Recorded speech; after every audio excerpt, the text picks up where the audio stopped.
सियावर रामचंद्र की जय। सारथी बनलेल्या मंत्री सुमंत्रांनी रामचंद्रांच्याकडं सोबत येऊ देण्याची इच्छा व्यक्त केली आहे, पण रामचंद्रांनी याला स्पष्टपणे नकार देत पुढचा प्रवास फक्त माझा आणि तोही रथाशिवायचा असं सुमंत्रांना सांगितलं। सुमंत्रांना नाईलाजाने रामचंद्रांची आज्ञा मान्य करावी लागली आणि रामचंद्रांनी निषादराज असलेल्या गुहाकडे आपल्या मित्राकडे एक मागणी केली आहे। मागणी ही आहे की मित्रा, माझ्यासाठी एक नावेची व्यवस्था कर, या नावेने मी पुढे जाईन, ही नदी पार करेन आणि ही नदी पार केल्यानंतर, गंगा पार केल्यानंतर मला पुढचा प्रवास करायचा आहे।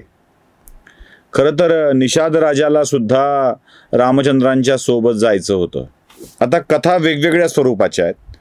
निषाद राजा रामचंद्रांच्या समोर सोबत जाऊन, ती नौकेत सोबत जाऊन पुढे भारद्वाज मुनीच्या आश्रमापर्यंत गेला आणि भारद्वाज मुनीच्या आश्रमातून पुन्हा पलीकडे चित्रकूटाकडे जायच्या रस्त्यापर्यंत निषाद राजा सोबत आला, अशी कथा देखील आपण ऐकतो। म्हणजे निषाद राजाचा प्रवास हा गंगेपासून सुरू होतो, तो गंगा पार केली जाते, भरद्वाज मुनीच्या आश्रमात निषाद राजा रामचंद्रांच्या सोबत आहे आणि मग तिथून भरद्वाज मुनीच्या आश्रमातून परत एकदा गंगा आणि यमुना पार करेपर्यंत निषाद राजा सोबत आहे, तिथून मात्र तो परत येतो, अशी कथा आहे। आपण रामायण या मालिकेत सुद्धा पाहिली असेल, पण वाल्मिकी रामायणामध्ये अशी कथा आपल्याला बघायला मिळत नाही।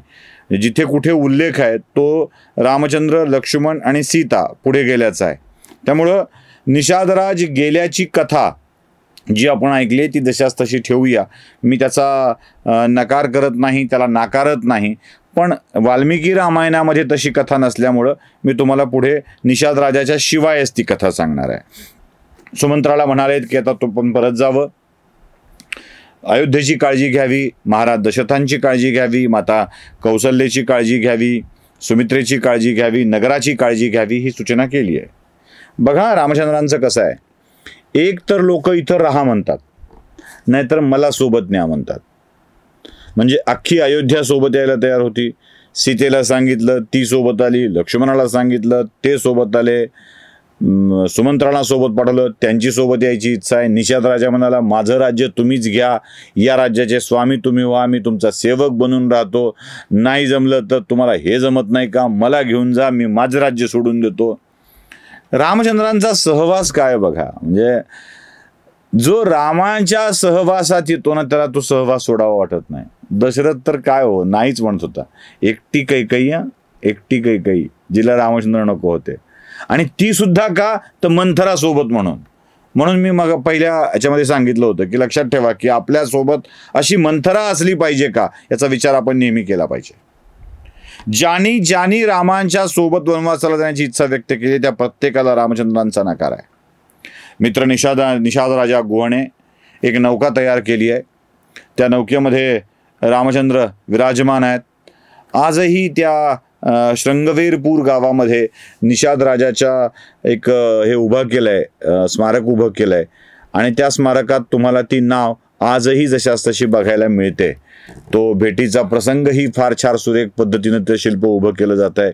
हे सगळंच मी तुम्हाला सांगत असताना ते सगळं दाखविण्याचा प्रयत्न करतोय की ते सगळं तिथे आजही जशास तसं उभं आहे।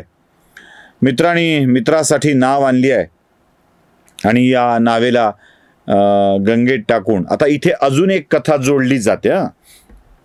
अजून एक कथा जोडली जाते, ती कथा म्हणजे नाव घेणारा, नाव वल्लविणारा जो होता नावाडी, त्या केवट हा शब्द इथे आहे, त्या केवटाने रामचंद्रांच्या जवळ भय व्यक्त केलं। आता ही कथा सुद्धा नाही वाल्मिकी रामायणामध्ये, पण त्या केवटाने रामचंद्रांच्या जवळ भय व्यक्त केलं, म्हणाला प्रभू आपल्या पायाचा स्पर्श झाल्यावर अनेकांची पापं नाहीशी झाली, अनेकांचं दगड असलेलं रूप नाहीसं झालं, आपल्या पायाचा महिमा एवढा आहे की त्यांनी बऱ्याच गोष्टी नाहीशा होत्यात म्हणे, आणि जर समजा तुमचे पाय माझ्या नौकेला लागले आणि ती नाहीशी झाली तर मी कसा जगू। अंतर फार मोठं नाही आहे, लक्षात ठेवा, अयोध्येपासून शृंगवेरपूरचं म्हणजे नेहमीच्या प्रवासातलं हे अंतर आहे। त्यामुळं अशा कथा, अशी माहिती तिथपर्यंत शृंगवेरपूरपर्यंत पोचायला फारसा वेळ लागत नाही. त्यामुळे त्या केवटाच्यापर्यंत ही माहिती पोचली असणं स्वाभाविक आहे. तो म्हणतोय की असे पाय जर माझ्या बोटीला लागले आणि माझी बोट हे झाली तर गायब झाली तर काय करू, अदृश्य झाली तर काय करू. रामचंद्रांना कळत होतं की याला नेमकं काय म्हणायचं आहे. तो म्हणाला, प्रभू, तर माझी विनंती एवढी आहे की तुम्ही माझ्या नावेत बसण्याआधी मी तुमच्या पायांना धुवून बसवावं. आपल्या बायकोला बोलवलं, आपल्या घरातल्याच एका थाळीमध्ये रामचंद्रांचे पाय ठेवून पाय धुवून घेतले. प्रभूची पाद्यपूजा करायला मिळाली. केवढा मोठा नशीबवान तो केवट, देवाचे पाय धुता आले. वाल्मिकी रामायणात ही कथा नाही आहे, पण वेगवेगळ्या लोककथांच्या माध्यमातून, वेगवेगळ्याच्या माध्यमातून ही कथा आलेली आहे. ती कथा आहे की नाही, घडलं की नाही, या सगळ्याच्या चिकित्सेमध्ये न पडता खूप वेळेला आपण इतके चिकित्सक होतो की त्या कथेचा आनंद घ्यायचा विसरून जातो. नाही, मग हे नव्हतं, हे कसं आलं, हे कशाला घातलं, असं आपण म्हणत राहतो. मी ते कशाला घातलं आणि कशाला केलं याचा विचार नसतो करत. त्याचा आनंद काय घ्यायचा ते सांगतो तुम्हाला मी. केवटाला प्रभू रामचंद्रांच्या पाद्यपूजा करण्याचा, त्यांचे पाय धुण्याचा संधी मिळाली आणि ती संधी त्या केवटानं घेतली. मोठ्या कौतुकानं सुमंत्र ते सगळा सोहळा बघतायत की आपला राजा, जो होणारा राजा, आपला राजपुत्र, एवढ्या सगळ्या राजसी सुखांना टाळून आलाय. काय सगळं जग त्याचं कौतुक करत आहे. सगळ्या जगाचा तो आराध्य आहे आणि त्याला मला एकट्याला सोडून जावं लागतंय. सुमंत्राच्या मनामध्ये ही भावना येते. केवटाच्या मनामधली वेगळीच भावना आहे, तर निषाद राजाच्या मनामध्ये वेगळीच भावना आहे. माझ्या मित्राला मला सोडून जावं लागतंय. रामचंद्रांचे पाय धुतल्यानंतर माता सीतेसहित रामचंद्र, लक्ष्मण त्या बोटीमध्ये बसलेले आहेत आणि गंगा पार करण्यासाठी बोट निघाली आहे. केवट आपल्या वल्लवानं ते पाणी असं चिरतोय, ती बोटही पाणी चिरत चालली आहे गंगेचं, आणि तीच गंगा धारा बनून सुमंत्राच्या डोळ्यामध्ये अवतरली. अखंड पाणी वाहत आहे. रामचंद्रांनी मला सोबत न्यायला हवं होतं, असं एकटं सोडायला नको होतं असं सुमंत्राला वाटतंय. आपल्या भावी राजाकडं बघत बघत काय ही अवस्था, वल्कल परिधान करून, जटा बांधून. जटा बांधताना सुद्धा एक कथा अशी आहे की शृंगवेरपूरला गेल्यावर रामचंद्रांनी गुहाला सांगितलं आपल्या मित्राला की मला आता वनात राहणाऱ्या माणसांसारखा वेश परिधान करायला हवा, जटा बांधायला हवी.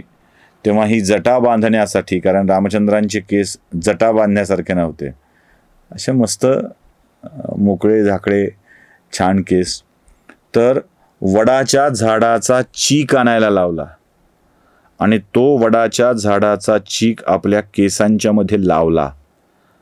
मग त्या चिकट झालेल्या केसांना गोळा करून रामचंद्रांनी आपल्या मस्तकी जटा बांधली. लक्ष्मणानेही तेच केलं, जटा बांधून घेतली आणि निघालेले आहेत. गंगेतल्या प्रवासाच्या दरम्यान सुमंत्रांचे डोळे वाहत आहेत. सुमंत्र एकटक बघतायत.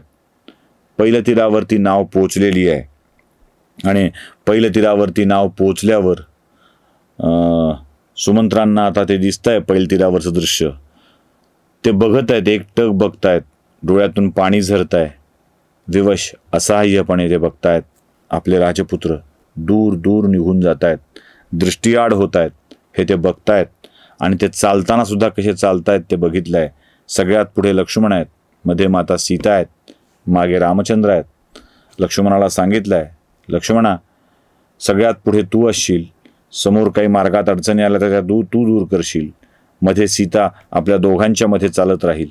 तुझ्यावर काही समोरून आक्रमण होणार असेल तर मी त्याला तोंड द्यायला सक्षम आहे, मागं मी पुढे तू, असं करत करत आपण पुढे जाऊया. त्यांचा प्रवास चालू आहे. संध्याकाळच्या वेळ होईपर्यंत तो प्रवास चाललाय आणि संध्याकाळच्या वेळी त्या निर्जन वनात एक ठिकाण बघितलंय, एक झाड बघितलंय आणि तिथे मुक्कामाची तयारी सुरू केलेली आहे. काय आहे ही मुक्कामाची तयारी, कसा मुक्काम केलाय, त्या मुक्कामात रामचंद्र काय बोलतायत लक्ष्मणाला, हे सगळं आपण ऐकूया पुढच्या भागामध्ये. सियावर रामचंद्र की जय.